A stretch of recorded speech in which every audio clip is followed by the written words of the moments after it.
TV7 Israel News is made possible thanks to your generous donations. Shalom ve'erev tov, good evening. Welcome to our daily TV7 Israel News Bulletin, broadcast from Jerusalem. Israeli Defense Minister Yisrael Katz asserts that Jerusalem will not relinquish an inch from any forward-deployed security zones from which jihadist terrorists could threaten the residents of Israel. Pakistani Defense Minister Khawaja Asif claims the Mecca Security Pact with Saudi Arabia and Turkey aims at facing challenges from India and Israel. And Turkish President Recep Tayyip Erdogan claims Israeli Prime Minister Netanyahu is profiting from chaos and new conflicts in the region. Israel will not relinquish an inch from any forward-deployed security zones from which jihadist terror organizations could threaten the residents of northern Israel and elsewhere. During a tour of a strategic plateau in southern Lebanon, adjacent to the historic Crusader fortress Bufol, Israeli Defense Minister Yisrael Katz highlighted the importance of maintaining a forward deployment so long as the terrorist organizations roaming in the area aren't comprehensively disarmed. We can see from here the Beaufort Ridge after the tunnels underneath it were destroyed.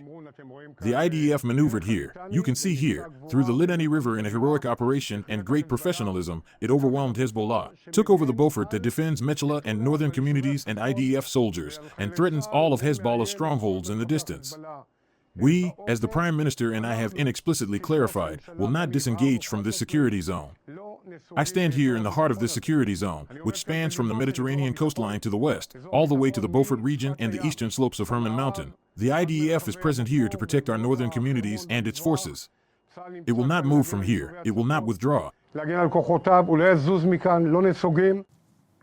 Defense Minister Katz went on to assert that the same policy is implemented vis-à-vis Syria and the Gaza Strip respectively, while stressing further that they would not relent from destroying any structure from which Hezbollah had planned to invade Israel's Galilee region and beyond. We will ensure the security of the residents of the north, and we will not accept any disengagement, not in Lebanon and not in Syria, and not in Gaza from the security zones. The lessons learned from October 7th is that we defend our residents by deploying the IDF in these places for their protection from raids, fire, and all of matters. This is our policy and our stance, and this Beaufort Castle illustrates more than anything the significance of this policy. We are situated on the hilltops, they are down under, and our residents are protected. The IDF remains deployed inside Lebanon and some 200,000 residents are displaced. And we are destroying the subterranean infrastructure that they erected for the purpose of invading the Galilee, and are effectively destroying all of the structures in the sector. This is our policy. We will continue pursuing it, and we will not allow those types of enemies, jihadist enemies, to threaten our residents and our borders. In response to Defense Minister Katz's statement, the U.S. State Department released a statement of its own in which it explicitly stressed that the United States fully supports Lebanon's territorial integrity and sovereignty, that it expects all parties to act in a manner consistent with the framework they agreed to. The statement further added that Israel had clearly asserted that it has no territorial ambitions in Lebanon.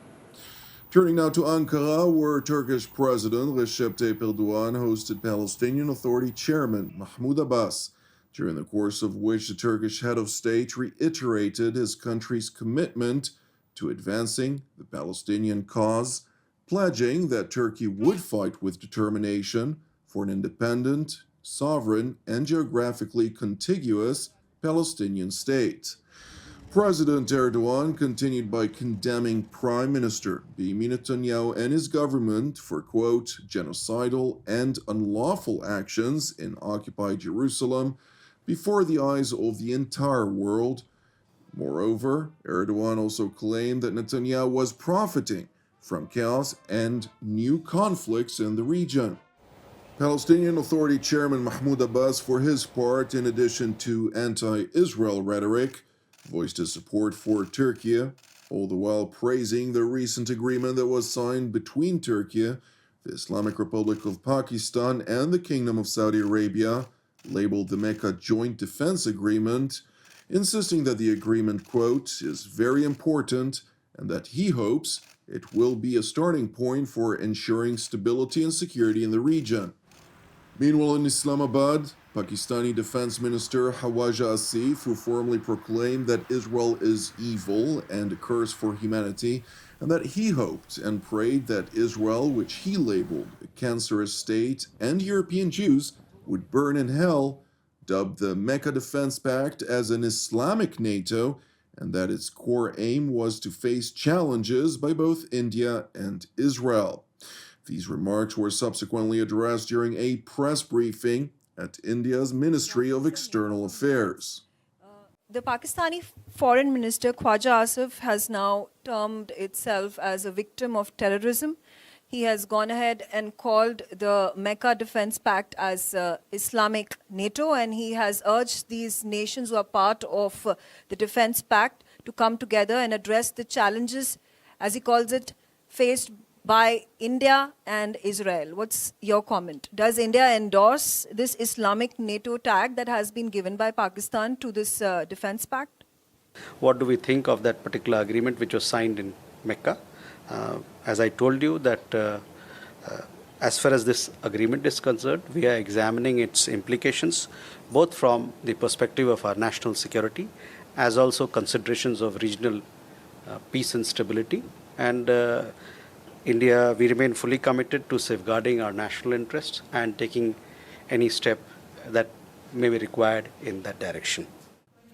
It is important to know that while much skepticism prevails about the substance of the Security Pact, particularly after the Iranian proxy Ansar Allah, which is dominated by the Houthi tribe in Yemen, launched 2 separate attacks against Saudi Arabia, absent any response by the deployed Pakistani and Turkish forces in the region, the Turkish Defense Ministry announced that the framework of the pact would soon start to implement the framework gradually.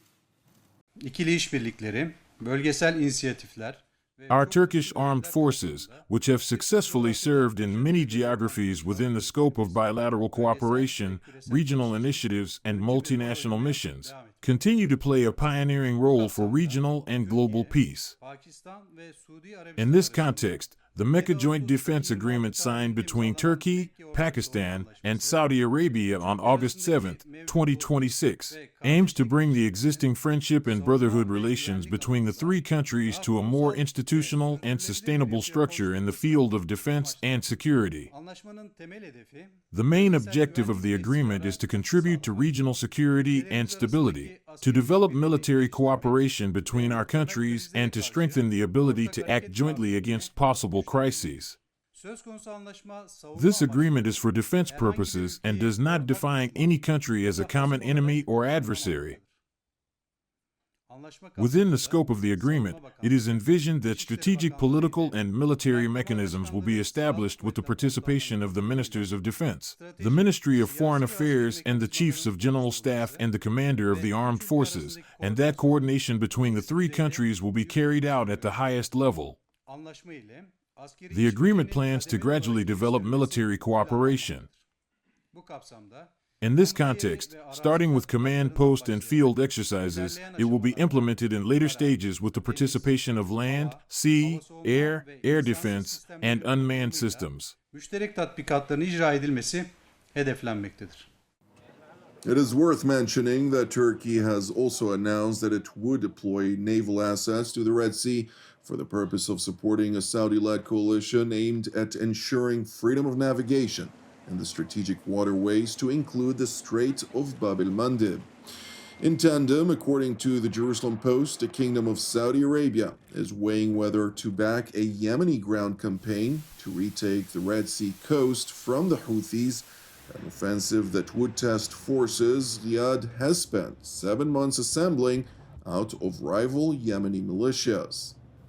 Meanwhile, the United Nations has called upon the Houthis to cease its attacks on commercial vessels, all the while also urging on Somali pirates who intelligence officials assess have been operating on Iran's behalf, taking sailors captive during raids in the Gulf of Aden, Strait of Hormuz, and Red Sea.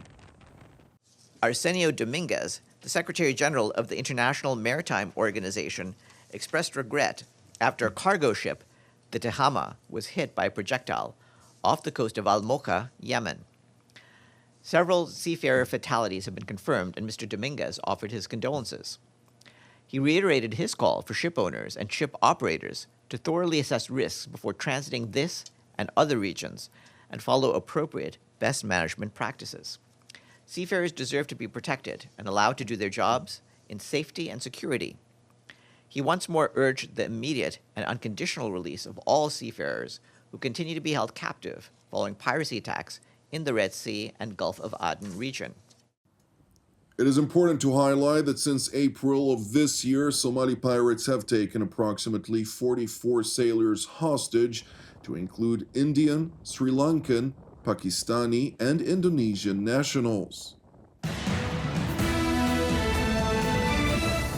Thank you for watching TV7 Israel News, which is made possible by the generosity of our viewers. If you're blessed by our productions and would like to help support TV7 Israel, which operates as a nonprofit, you can donate via our website at www.tv7israelnews.com. Please keep praying for the peace of Jerusalem and salvation of Israel. I'm Jonathan Essen wishing you an Erev Mevorach. God willing, until our next update, Shalom from Jerusalem.